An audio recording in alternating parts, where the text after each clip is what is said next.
I'm from Palestine. I was born as a refugee. I would like to share with you my story. My grandparents lived in Be'er Saba. Be'er Saba is one of the cities that is occupied by Israel now, which called now Be'er Sheva, sadly, as Israel renamed all the cities in Palestine. My grandparents were from people who were victimed in 1948. They been forced to leave their homes under the guns forces and of course with help of UK, sadly. On a condition that they will be back again to their homes at some point, and they had their keys with them. May God bless their souls. This never happened. Didn't happen. They died. My parents, because one of the plans for the Israeli people to get rid of the Palestinians, one of the ways was to secure for the young ones, for the new graduated people, contracts outside, abroad. My parents were from these people who were just graduated and secured contracts outside of Palestine. My dad was working in Kuwait. My mom was working in Bahrain. Then they, in one of the summer holidays, they met back in Gaza, and they engaged. For next year, we will come to marry. Next year was 1967. And of course, they couldn't make it because the war was in June, so they couldn't make it back home. The decision from Israel was whoever outside of Palestine remain outside and they don't have the right to come back again. So they decided to, of course, to follow, to carry on, and they just got married, and we all were born as refugees, my siblings and myself. We lived in Egypt. We don't have the right to have any nationality. We don't have the right to have any passport. So what I have now is a Palestinian travel document for Palestinian refugee. That's us, refugees. West Bank is Jerusalem, the whole Jerusalem. People over there, homes are taken, seized. Doesn't matter when, doesn't matter how, doesn't matter. You don't have to do anything. It's just a decision from the Israeli people. This house should go to the settler, and that's it. It's done. You have to leave your home. If you don't, you are a terrorist. You will be in the prison. You will be in the prison with no any allegation against you. Your mistake. You are Palestinian, and that's it. By the way, 1948, we didn't come from the air. We didn't come from under the ground. We were there. They didn't come. They were not there. Before that, we used to live in the Holy Land, Palestine, Muslim Palestinians, Jews, Christians, all in peace. We didn't have any conflict until the existence of Israeli people. This is what makes the conflict. This is what makes the war.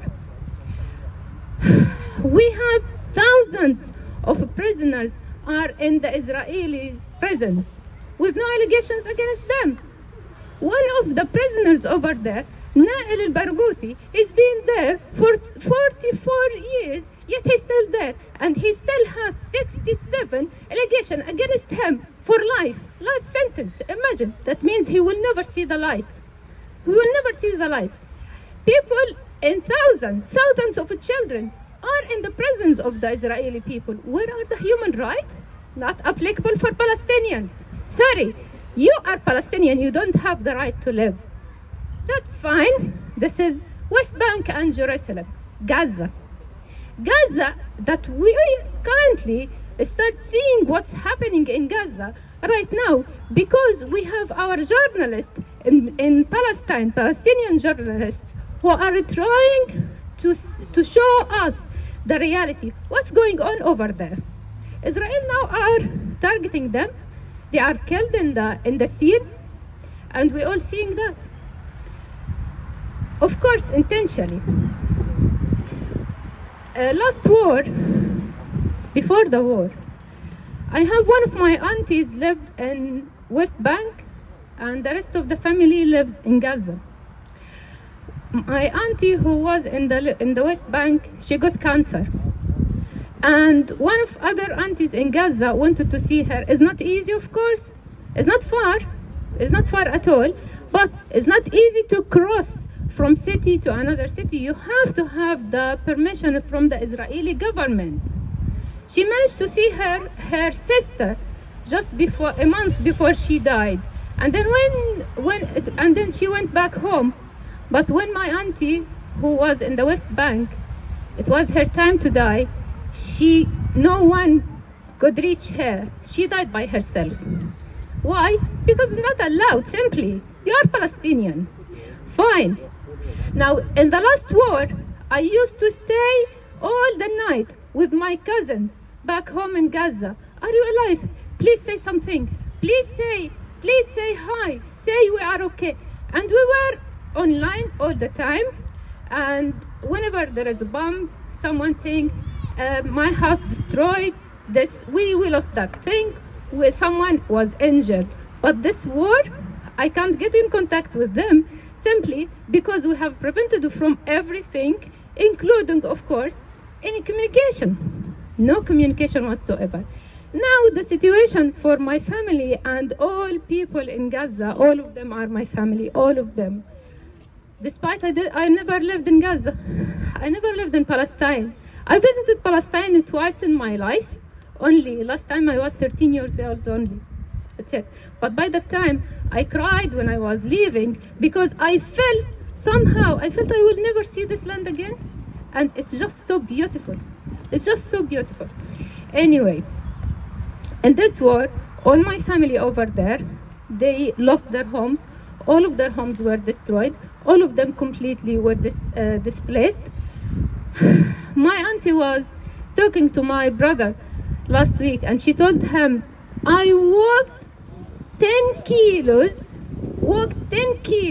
looking for a bread, and she couldn't find any. She went back home with no bread, no whatsoever. She sent me a voice message today. She told me, we don't even now think to drink coffee. That's done. We don't even think about it. That's it. This is how they live over there. There is nothing over there. There is nothing. Now, people who are displaced, they don't have anywhere to go. With the cold, with the rain, they sleep in the street. My brother, my family live in Libya right now. So my brother got a message, and he found out there is a family live in the street, an old man, his son, and his son's children and wife. The dad is so old, so his son was so scared about him, and hearing about him, they found a shelter for him. But the rest of the family, he and the rest of the family, in the street, in the rain, in the cold, not even a tent. Not even a tent. My brother was crying, telling me, and they didn't eat for 3 days. No, none whatsoever. Nothing at all. And he was crying, telling me, I saw people dying, and that's fine. I saw people lost their homes, lost everything, but I've never seen someone, they don't eat, they don't find anything to eat for 3 days. I've never seen that. And he was crying, and he was seriously crying. I was surprised he's saying that, because I saw that every time in the media. It was actually, I am so hopeful. I am so hopeful. I'm full of hope, and I am sure the freedom is coming soon. Allah subhanahu wa ta'ala promised us with victory, and we are getting this victory as Allah subhanahu wa ta'ala promised us. For us to support Palestinian people, we don't have to be Palestinian, we don't have to be Arab, we don't have to be Muslim, we have to be human. We just have to be human.